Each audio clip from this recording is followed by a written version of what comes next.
lovelies, welcome back to the Geek Suite. I'm your host, the one and only KIDNAPPING, and we're back for another Yu-Gi-Oh! Series video. It's time to do.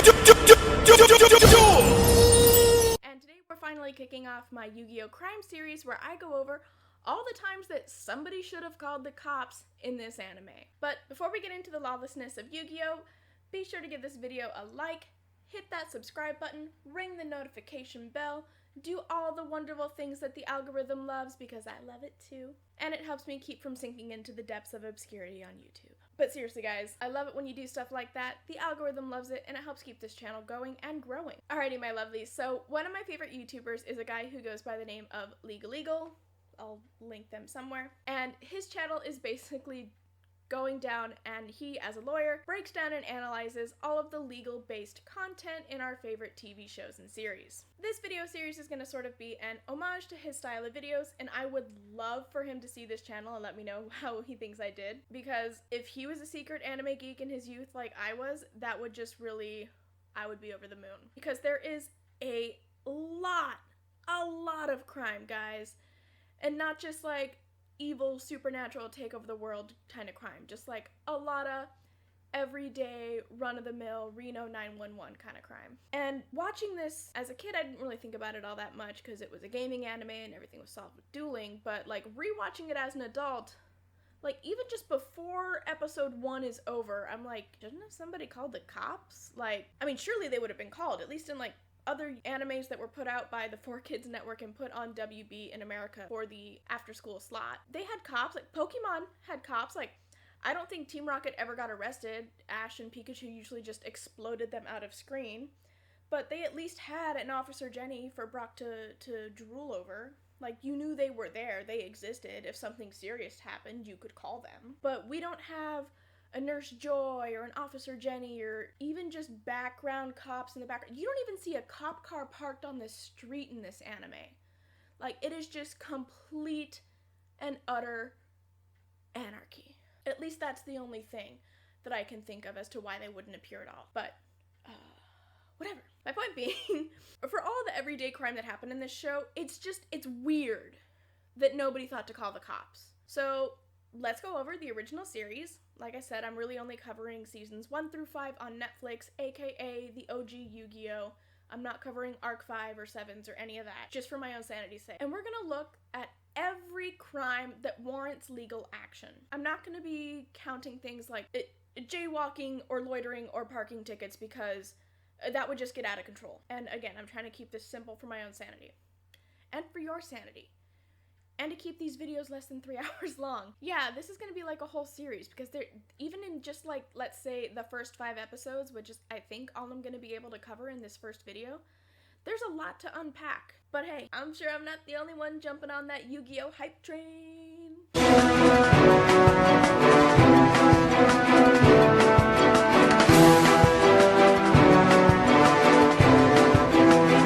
Alright guys, so I knew I was getting in over my head when I started this series, so I wasn't sure whether I wanted to go episode by episode or like by crime type and bringing up the episodes in which they happened, so I asked all of you, my lovely Twitter followers and my patrons, and you all have decided to torture me and go episode by episode. So here we go. Like I said, I'm trying to keep this simple, and since I'm asking where the hell are the cops, we're going to be keeping this to types of crimes in which you could realistically call the police and have them help. So we're not really counting any of the weird shadow games or soul stealing or supernatural hullabaloo or any of like the cybercrime hostile business takeover stuff. Because while, yes, those are types of crimes, and if you're a victim of cybercrime or someone is taking advantage of your business, you should definitely seek legal recourse, but within the realm of the anime, you could not realistically call the police and have them show up guns drawn and expect them to be able to resolve the issue, which is still unfortunate because there's not a lot you can do for cybercrime anyways other than file a police report, but that's neither here nor there. We're here to talk about Yu-Gi-Oh! Alright guys, it's time to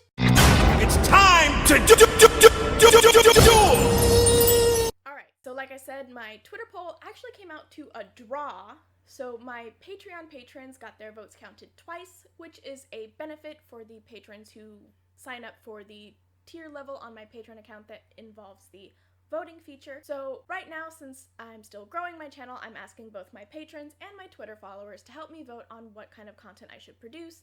And in the event of a draw, my patron votes count twice. So if you want your vote to actually mean something in this world, definitely sign up for my Patreon. I'll leave a link here and a clickable version in the description section down below. Alrighty guys, let's get this started. So, since there are about 200 plus episodes in this series, like I said, the most succinct way to do this is to ignore the cybercrime, taking over the world stuff and supernatural stuff, and just stick to things that you could realistically call the cops for if these events in the anime and the manga had occurred within our world. Like I said, I'm trying to keep my sanity here, so I will be skimming, if not outright skipping, a lot of the filler episodes or filler series. So if there is something that I missed, absolutely let me know in the comment section down below, and I will be sure to make sure that that gets covered. But yeah, we're not covering soul snatching, stealing, ghosts, mummies, none of that. We want you to call these guys and not these guys. If you have to call these guys, that's not the kind of crime we're covering. So, we're gonna start this with just the first 5 episodes of season 1, because I'm trying to keep this video short today. So let's go ahead and start with the pilot episode. So I have in my previous videos and in this one acknowledged that there are differences between the manga, the Japanese release of the anime, and the American release for the 4Kids Network anime in the States. And for the most part, I'm going to be sticking to the American release because that's the one I'm most familiar with, and I don't know that I have enough time in each video to go over the differences between the Japanese and the American release of the anime with regards to the type of crime that is covered. However, if my lovelies think it's super critical and that there's something I'm just absolutely missing when covering a crime series, definitely let me know. I'm also considering just doing a separate crime series for the Japanese release and the manga release, but I'm not sure if as many people care about this show as much as I do in order to do that. I don't want to waste anybody's time, let alone my own. But if that's something you want to see, definitely let me know. You can either send me a message on Patreon, or you can let me know in the comment section down below here on YouTube. Alright, so we got a lot of crime to get through.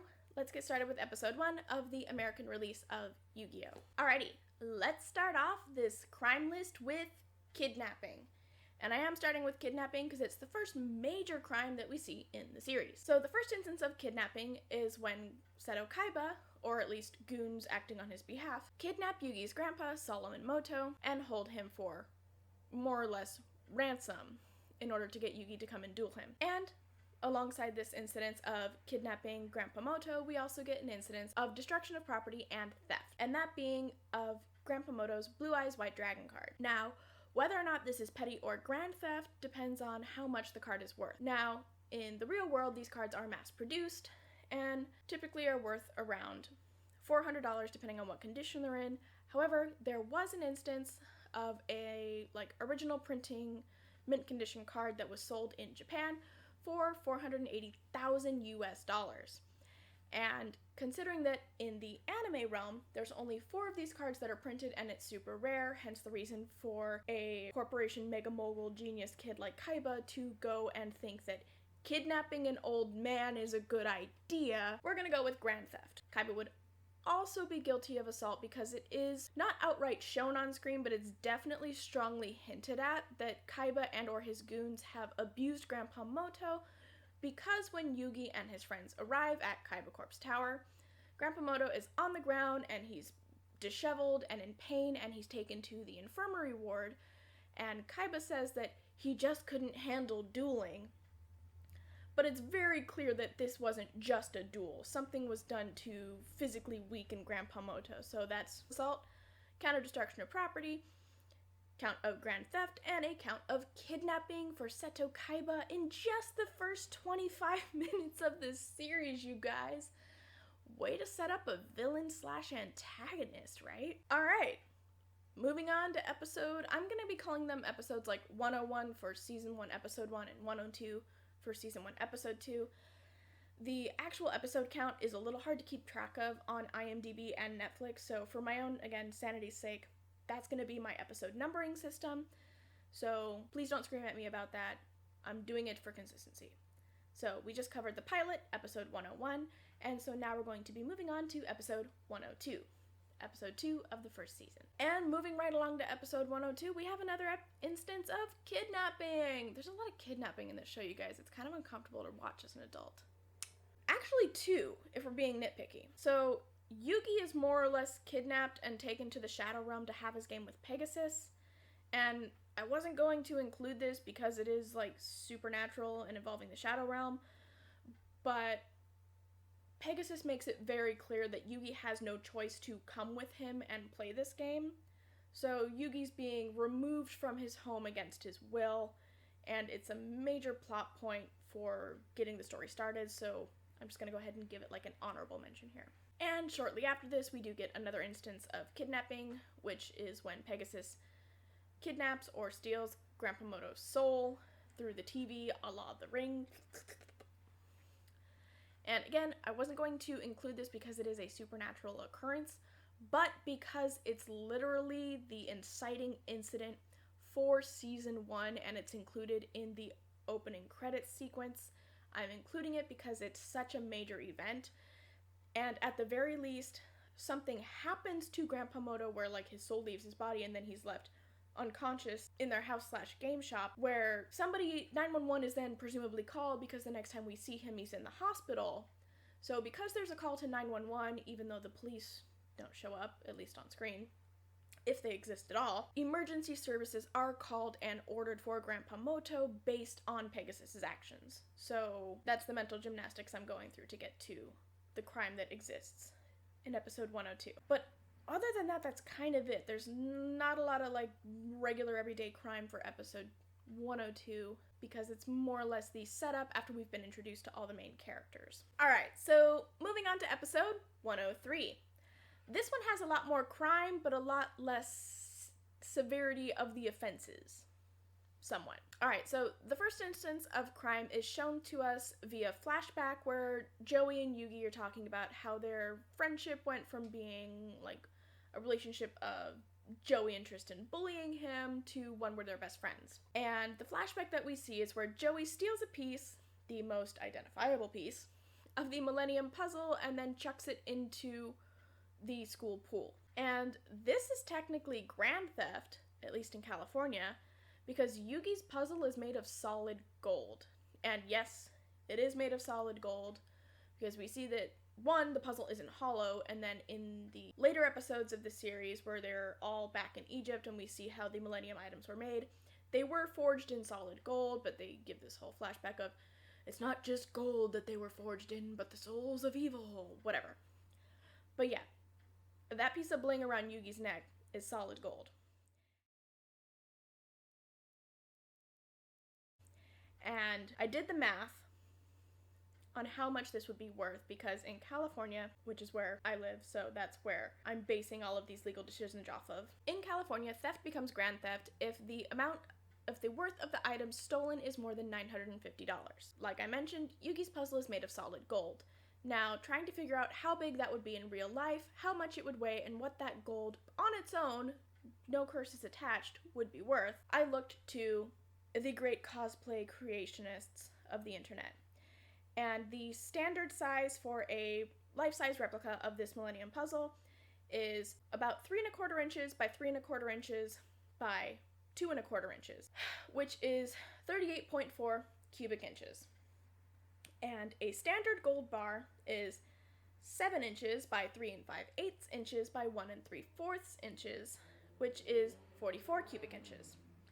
So this thing is basically just a whole ass gold bar hanging from Yugi's neck. About 86 to 87% worth of a gold bar, to be exact. And a gold bar weighs 25 pounds. So roughly 87% of that would be just under 22 pounds. And that's not including the weight of the ridiculous ass chain he adds to it later on. Good lord, no wonder Yugi's so short. That frickin' puzzle is stunting his growth. I am stupid. Okay, but seriously, and the reason I bring up the weight is because gold, the worth of gold is dependent on how much it weighs. So a gold bar weighing 25 pounds, 400 ounces, and at current market rate, it's, at the time this video was filmed and I did the research for it, a standard gold bar is worth between $602,000 and $610,000 depending on whether you are buying or selling the gold. So at 87% of a gold bar's weight of solid gold around Yugi's neck, that dumbass teenager is walking around with about over $500,000 worth of gold around his neck. So Joey just stealing that one big Millennium Eye holding piece and then chucking it is technically grand theft because that is worth way more than $950 easy. So I guess it's a good thing for Joey that he went into that pool and fished it out and gave it back, am I right, guys? Cause sheesh, that gold puzzle is a gold mine. I'm surprised there isn't an episode where frickin' Scrooge McDuck tries to steal the Millennium Puzzle. I think he's the only person who doesn't. Alright, but now that my long delve into gold math is over, let's move on to other crimes in this episode. So the other crime we see is, again, another flashback where Joey, Tristan, and Yugi's relationship is established, and this one has some counterparts in the manga, which if you haven't read, I definitely recommend because it gets super dark, super fast. But this one is kept mostly PG because it was rated TVY7 for Warner Brothers, who produced it in the States. So the flashback covers a case in which Joey and Tristan are getting beaten up by a bully, and Yugi comes and stands in between them and then subsequently gets his own butt kicked. So that's roughly 3 accounts of assault, which is apparently enough to get you expelled from Domino High. So speaking of Yugi and Joey, going back and rewatching these first 5 episodes for a third time, I noticed that Joey's Brooklyn accent doesn't really take until about episode 104. Like, he's got that generic New Yorkie tough guy accent, but it doesn't really go full ham until this episode. Which, I mean, makes sense, because the voice actors are still testing out their voices and what they want the characters to be and where they want this to go. There's also a distinct difference between Yugi and Yugi's voices as well. In these first few episodes, Yugi's normal voice isn't quite as high and, like, innocent as it is the later on in the episodes we get, and Yugi, or the Pharaoh's voice, isn't as deep or distinct from Yugi's. It's sort of a weird blend, where you can both tell that they're voiced by the same actor, and they're always voiced both by Dan Green, but it isn't about until halfway through season 1 when Yugi realizes that there are 2 distinct entities living in his body that you really see this voice distinction come through. And I don't know if that was intentional by Dan Green to sort of be like a character growth thing where there's a little bit of a difference, but it doesn't become distinct until Yugi the character makes that distinction, which would be really cool. And Game of Thrones does something similar to that, where with the character Sansa Stark, where her hair matches the hairstyle of whomever she sees as the most powerful woman that is in her surroundings. So if you're a Game of Thrones fan, definitely go back and through the seasons watch how her hair changes. I think some of that, at least in the first couple of episodes, is just Dan Green figuring out how he wants these 2 characters to sound, and then, at least I like to believe, that this distinction doesn't become very prominent until Yugi makes that distinction, or until Yugi makes that discovery, which is really cool as far as the anime goes, but it wouldn't really work out in the manga because it's set up very early on that these 2 people sound very different, and that Taya sort of develops a crush on Yugi, or the Pharaoh, but she never actually sees him for several chapters. She's only ever heard his voice twice because for various reasons she's been incapacitated and can't see him or see that it's Yugi. So she classifies these people as 2 very distinct people, and that, this voice can't be Yugi. It's too confident, it's too masculine, it's too sexy. And they really play down a lot of Yugi and Taya's relationship in the show, which makes sense because they toned down the target audience age for this as well. But I digress. Alright, so later on in episode 103, once the flashbacks are all finished, we get on the boat to Duelist Kingdom, and this is where our second round of minor crimes comes in. And these minor crimes include several accounts of trespassing and attempted trespassing. Because even if you don't succeed, an attempted crime is still a crime. Joey gets caught trying to trespass, aka stowaway, on the cruise ship or barge to Duelist Kingdom, whereas Taya, Tristan, and Bakura succeed in sneaking onto the boat, which is technically trespassing because the boat is private property. And the last crime we see for season 103 is one of the ones I hate the most, you guys. I hate Weevil / Insector, which I think is actually a better name, but whatever. And the fact that Tom Kenny does his voice in the American version of the anime does not save him.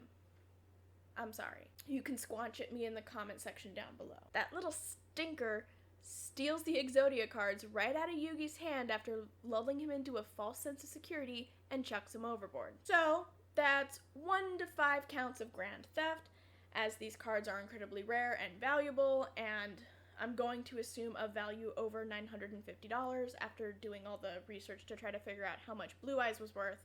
These are allegedly, at least within the realm of the anime, just as valuable, if not more so. As well as 1 to 5 counts of destruction of property, depending on whether or not you count the cards as each card as a single entity or you're grouping them all together. And since Joey's jumping overboard to attempt to recover the cards is a direct result of the crime that Weevil's committing, any negative repercussions that Joey incurs, like becoming injured or getting sick, Weevil is now culpable for. So we see in episode 104 that Joey winds up with a head cold as a result of being exposed to the elements from jumping into the ocean. So in California, that's an account of assault and an additional charge of battery for Weevil because of his unintended consequences that were the result of the commission of a crime. Episodes 104 and 105 are relatively crime-free, but for the ongoing crime of keeping Grandpa Moto prisoner and the ongoing trespass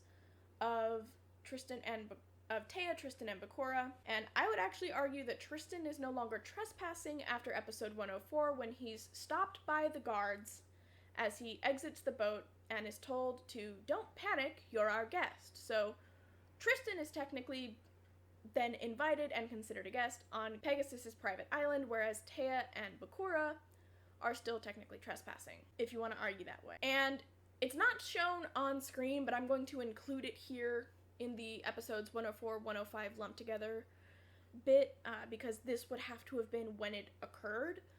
But Bandit Keith and possibly his goons, it's unclear whether or not he recruited them before or after arriving on Duelist Kingdom's island. But Bandit Keith comments that he's insulted that Pegasus didn't invite him to this tournament after he, publicly humiliated him at the whatever final match he was in. So I'm assuming that he and possibly his posse have also committed at least 2 counts of trespassing onto the boat and onto the island to enter this tournament, and then the subsequent kidnapping and forcing of duelists to get their star chips. But the 2 counts of trespassing for at least Bandit Keith and possibly his posse would have had to have occurred here. So there. Okay, guys, that's it. That's all the mostly non-supernatural crime that occurs in the first 5 episodes of the American production of the Yu-Gi-Oh! Anime. Please give this video a thumbs up if you liked it, and be sure to hit that subscribe button and ring that notification bell so you don't miss out on any of our wonderful Geek Suite content. I try to put out videos once a week or thereabouts, so definitely ring that bell so you don't miss any of it. And don't forget to leave me a comment in the comment section down below.